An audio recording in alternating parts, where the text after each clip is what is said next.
Right, so I make that 12:30.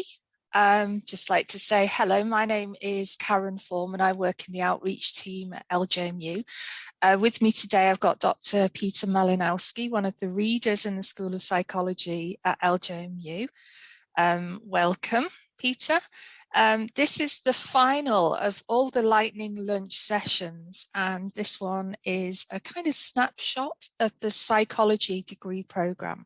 The title of the session is Mindfulness Meditation for Positive Health, and I can't wait to hear more about this. So just to let you know a few pointers, so this is a Zoom webinar, so as the audience, we can't see you, and we very much welcome questions throughout the webinar. So if you do have a question, pop it in the question and answer box, and we will tackle those questions at the end of the webinar.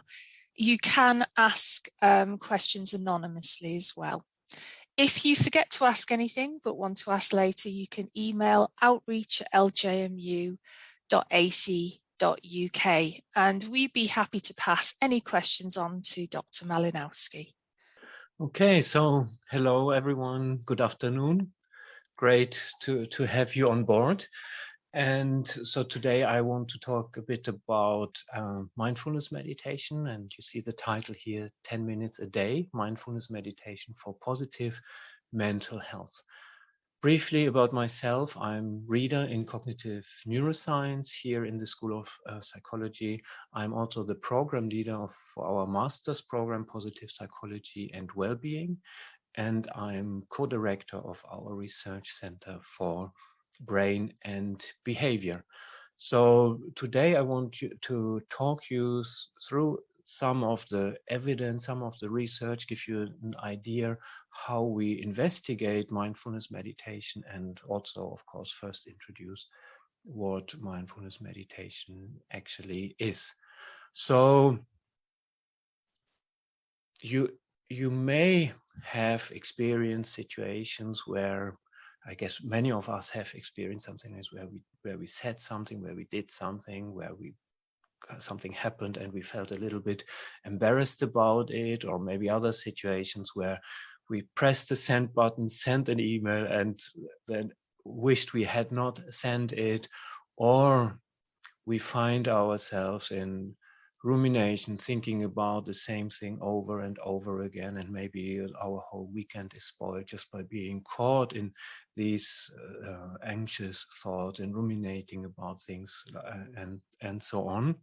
And such situations, of course, can be quite stressful, and this is actually where mindfulness meditation comes in. And in this respect, mindfulness meditation helps us to gain the ability to gain the mental strength, if you want, that we can step out of these automaticities, where we do something before we actually fully realize what is going on, where we express non-beneficial mental habits or behavioral patterns and so on. And also mindfulness meditation then can give us the ability to direct our awareness, our thoughts, our observations, and so on, to our motivations, to something that is more meaningful and beneficial. So in this way, we can think about mindfulness meditation as a training practice that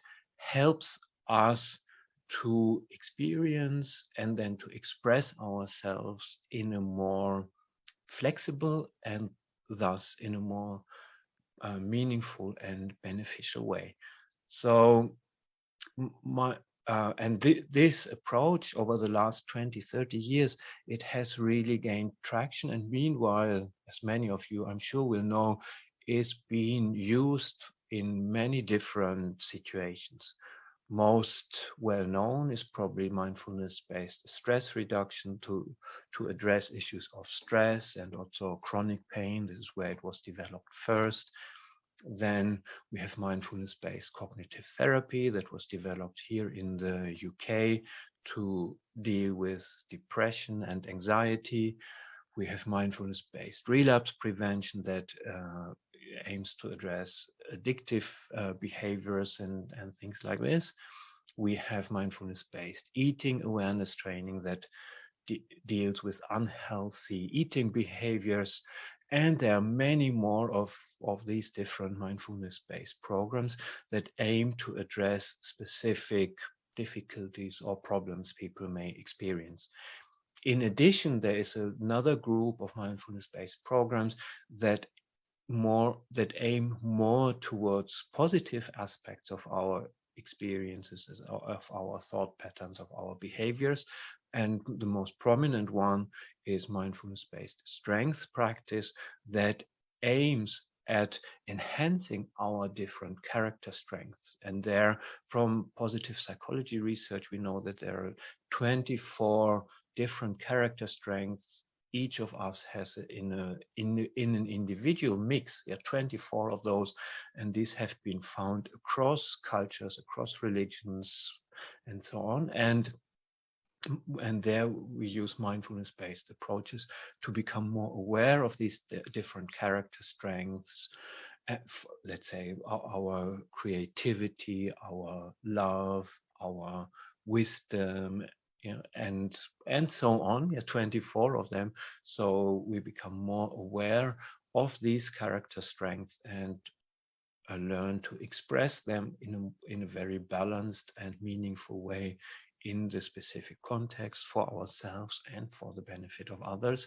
And another example would be to bring mindfulness-based approaches to childbirth and parenting. Yeah, so I just list these different approaches. As I said before, there are many more of those, but these are some of the most well-established approaches and it shows the different ranges where these mindfulness-based approaches can be beneficial and where they are applied. Now, when it comes to mindfulness, then the question might be, what actually is mindfulness meditation, the core component of these programs? And one way of describing this would be to say that the key point or the heart of the practice is that we cultivate a dispassionate, observant state of mind where all thoughts and emotions that arise in our mind are recognized as what they really are, events that play out in our mind, so we call it mental events, and we aim to recognize them without ascribing any specific value to them. Yes. So, and what this means is that we don't want to hold on to them. Oh, this is a nice feeling, I want to hold on to it. This is something unpleasant, I want to push it away. I don't want it to be there. But mindfulness meditation is an exercise where we practice to acknowledge whatever is there without getting caught up in it. And I think it is important to emphasize two things that really, I think, will be decisive whether mindfulness meditation really becomes beneficial or not. The first point to mention here is that this is a meditation exercise. In the same way as we may, when the gyms are open, we may go to the gym and run on a treadmill. It doesn't take us anywhere, but afterwards we will be fitter. Similar with mindfulness meditation, we practice it without getting anywhere, but what happens is that we train our mental strength, our mental abilities, and I would say our mental and psychological flexibility, so that we have the strength to engage with the thoughts, the feelings, the ideas, the memories, the pictures, the hopes, the sensations, whatever it might be. We engage if we want to, and we don't engage if we don't want to. Yeah, and for this we practice this freedom, this ability to observe whatever arises, if we like it, if we don't like it, accept it, and not follow it. Yeah, the following we can already. This is what we usually do. This we don't need to practice. Yeah, what we are practicing here is the other side, so that in real life, when we are not formally meditating, we have the flexibility to engage or not. So that's very, very important. Yeah, this accepting attitude that we develop in meditation, so that we are more flexible in daily life. The important thing here is also that it is not about becoming emotional zombies, that we don't experience anymore, that we don't have any joy, any meaning, any fulfillment in our life. Quite the contrary. It means that actually we are not sucked into negative thought patterns, but we may recognize it, or this is something it doesn't make sense to follow, or I don't have to respond to this text message immediately. I can just take an inner step back and then see, do I respond? How do I respond? I don't have to react automatically all the time, but I have more freedom in my mind to jump in if I want to, or not to jump in if I don't want to, or to jump in a different way than I used to do in an automatic habitual fashion before. Yeah, so this is very, very important. So how do we develop this ability, this psychological flexibility? Through mindfulness meditation practice. And in very simple terms, it looks like this. So we sit, you can sit on the floor as the diagram here suggests, but we can sit on a chair. The main thing is that we try to take a body posture that also embodies, that expresses the mental state we want to establish. Yeah, so upright, clear, focused body posture in a way. And then we decide on an object that we want to focus on. And this, it is not about the object. Here the object is just a reference point. So if I decide now, for instance, I want to focus on my breath, then it's easy to recognize actually if my mind engages with something else than the sensation of the breath. Although the breath is irrelevant, it helps me as a reference point or as an anchor to experience more clearly if my mind is moving and where it is moving. And it will move, and that's completely fine. That's part that's part of the practice. Like the treadmill, yeah, the belt will move. Yeah, so our mind will wander off to different ideas, to different memories, to different hopes, to different expectations, to different pictures in our mind, and so on. And in the meditation practice, then it's about recognizing that this is happening, when this has happened, as soon as possible. And then as a next step, that we let go, yeah, in a dispassionate way, without further engaging with it. We let go of whatever our mind was distracted by. We don't have to evaluate this or say, oh God, again, I was distracted or whatever. I just dispassionately, yeah, I recognize my mind has wandered off. I let it go and return to the object, to the sensation of the breath, for example. And we often use the breath as an object, but it can be other objects as well. The breath is quite useful. It's always there, and there are many reasons for it actually also. Yeah, but I don't go into the details now.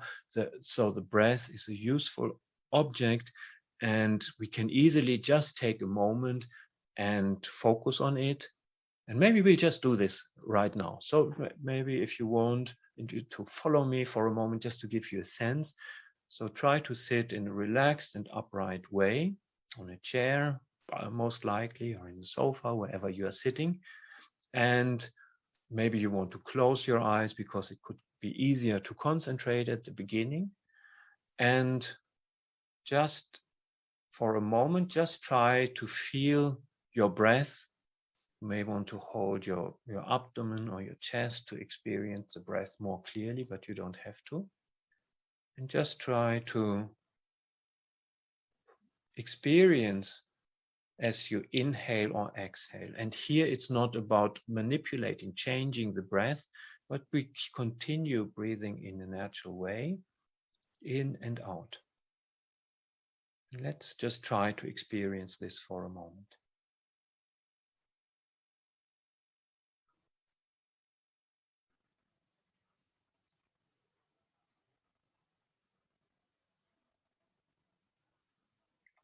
Now, sooner or later, our mind will start wandering off different ideas. Oh, what am I doing here? Am I doing it right? Oh, what happens with my breath, or whatever it might be? What do I have to do afterwards? Or an impulse to check my mobile phone or something like this arises, whatever it is. We just try to recognize it. And in the moment we see, oh, that this has arisen in my mind, this impulse, let's say, we just let go. Just let bye-bye. We don't need to follow it in any way. We don't have to wonder where it came from, why it was there, or anything like this. We just recognize it and let it go. And then we return to the sensation of the breath. And each time we realize that such a mind wandering, such a distraction appears, we recognize it, we let it go, return to the breath.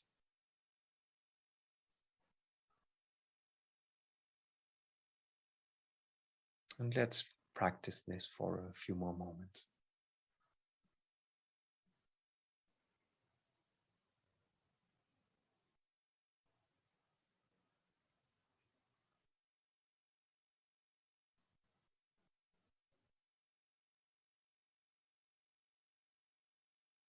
We just breathe in and breathe out.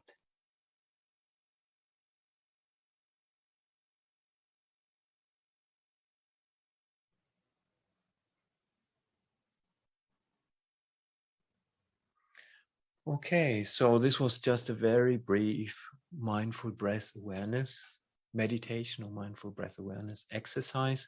I hope you get a sense what it is about, and one can learn quite a lot online about this, and there are all kinds of courses that are being offered and so on. Yeah, so this is what it is about. And now in the second part, I want to give you a brief sense of how we investigate this. So what is the research? Yeah? So from a psychological perspective or perspective of psychological science, how do we go about investigating this? And the first thing we can do is that we compare meditators to non-meditators, and we can do all kinds of different tests. There's a whole battery of different tests we have in psychology, to see where different psychological processes and so on, and see if there's a difference. So I've been talking about this ability to step back, so not to follow into the traps of our automatic responding or reacting. And this is one of the things we can investigate. And for this, we can use a paradigm, a test that has been used for, I think, 80 years or even more. Has been used for 85 years or so, and it's a very simple but powerful test. So, and the task here for our participants is to read the color different words are printed in, not the words, but the color they are printed in. And here in this list, it's very easy: red, brown, blue, green. But this is congruent here, so, but there's an incongruent condition where the word and the color it is printed in are incongruent, don't match. And then it gets more difficult. So here in this list, it would be green, blue, red, brown. So, and I've done this many times, and I still need longer than for the other list, and I'm more prone to make mistakes. And this is actually what we find is that people who do not meditate tend to make the double number of mistakes to meditators. This is in what we found in one of our studies. And this is because reading is so highly automatic. We all learned it. When we were born, we couldn't read, but now we can read. So it is an acquired ability, but it is very automatic, and we make errors if we have to override it. So because reading is more automatic than stating the color of a word. But as we are here, we are only comparing meditators to non-meditators, so we don't know if the meditation is really the reason for these differences. To investigate this, we use a different approach. We take participants, for instance, those who have never meditated before, and then train them in meditation and see if something changes. So we test them again with all kinds of tests at the beginning, at baseline, as we call it. Then we do a random process and allocate them to one of two groups, either a group that learns meditation or another group that engages in some control activity. So maybe in medical research, this would be a placebo group. So, but And then at the end, we test them again. And the main question is, what are there meditation specific changes, yeah, from before baseline to testing, to the testing at the end? It can be more complicated, but this is the general design. And in our studies, what we very often then we asked the people in the meditation training group to meditate, such mindful meditation we did right now, for 10 minutes every day, or we usually say at least 5 times per week. Yeah, and we have quite a few studies where we investigate the effects. Yeah? And I just want to show you a few examples. A very simple test is the so-called go-no-go task, where a certain stimulus, for instance, a traffic light, is presented. Each time it appears in green traffic light, the participant is asked to press a button, and when the traffic light is red, the participant shouldn't press the button. If we make the green more frequent, here let's say 75%, so 3 out of 4 times they should press the button, and once they shouldn't, then what happens is that the participants tend to make mistakes, because we ask them to respond as rapidly as possible, and this is what we call false alarms. This is a well-established test of impulsivity, and if we measure the brain activity at the same time, then we can also process how aware participants are that they've made a mistake. So out of their responses, we can calculate a so-called impulsivity index. And what we find is, if people just meditate for 3 weeks, 10 minutes a day, that their impulsivity is reduced, whereas in the control condition, there's no such change. You see it here in blue. There's a slight increase, but this is not a significant change. This might just be a random fluctuation. And we also recorded the brain activity with the electrical activity with EEG, electroencephalography, where we pick up the electrical signal from the brain on the scalp. And there what we find, that when the meditators process this error signal compared to the controls, what we see here in this so-called topographies, it's a bit like a weather map, but of the scalp. Yeah. So what we see here is highlighted the changes from before to after the 3 weeks of training, and you see the color coded that there are changes in the meditators, but hardly anything in the control. And this is also when we plot this error signal in the brain, we see that from before to after the training, the signal improves, more awareness of errors, whereas in the control group, that this is not the case. Yeah? So another task that we are using is much more difficult. It's a so-called multiple object tracking task. I talked you through this briefly. This is just a schematic. So imagine 15 dots appear on the screen, and some of them are highlighted, up to 6 of them are highlighted in red. Yeah, so 2 to 6 discs are marked in red. Then the marking disappears. All the discs are white. And then they start, that's why it's called tracking task. All the discs start moving randomly on the screen.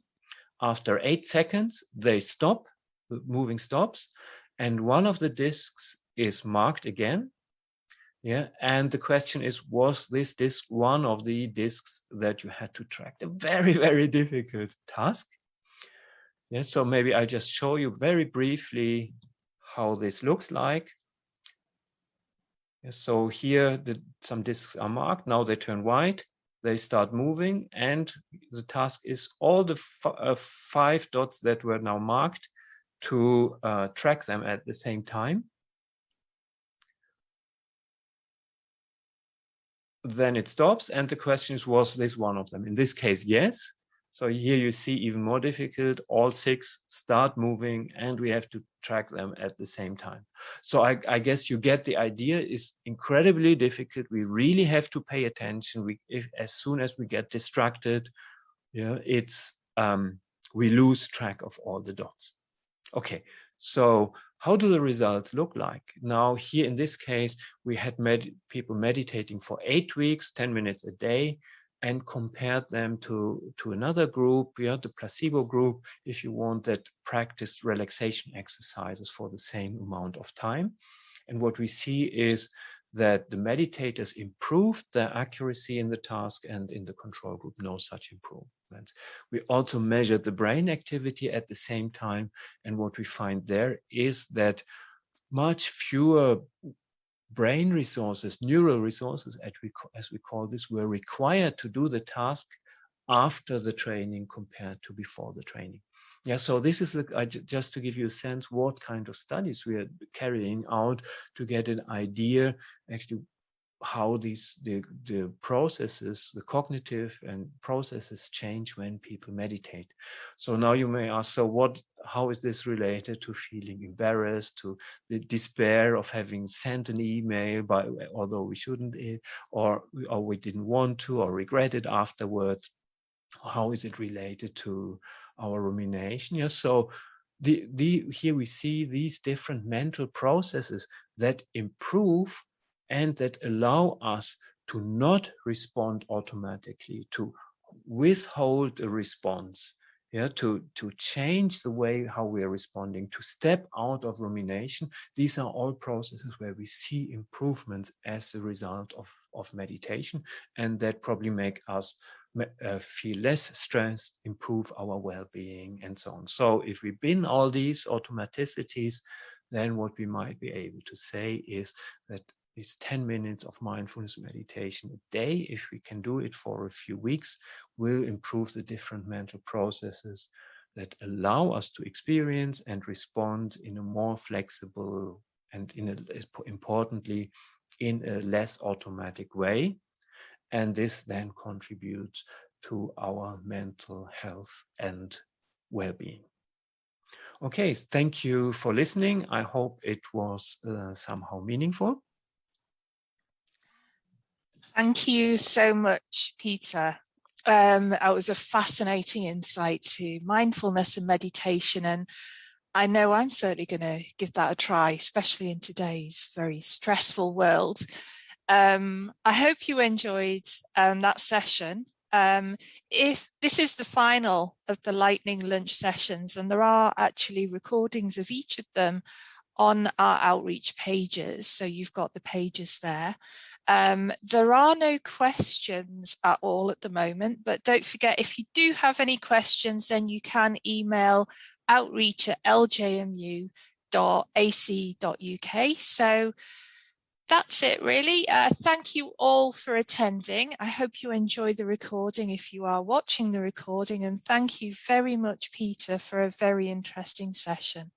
Well, thank you, Karen. And just to say, it was a pleasure to share this, and I hope that it somehow is also meaningful for you. Oh, totally. Okay, so we're going to leave it there. Thank you very much for attending. Thank you, and goodbye.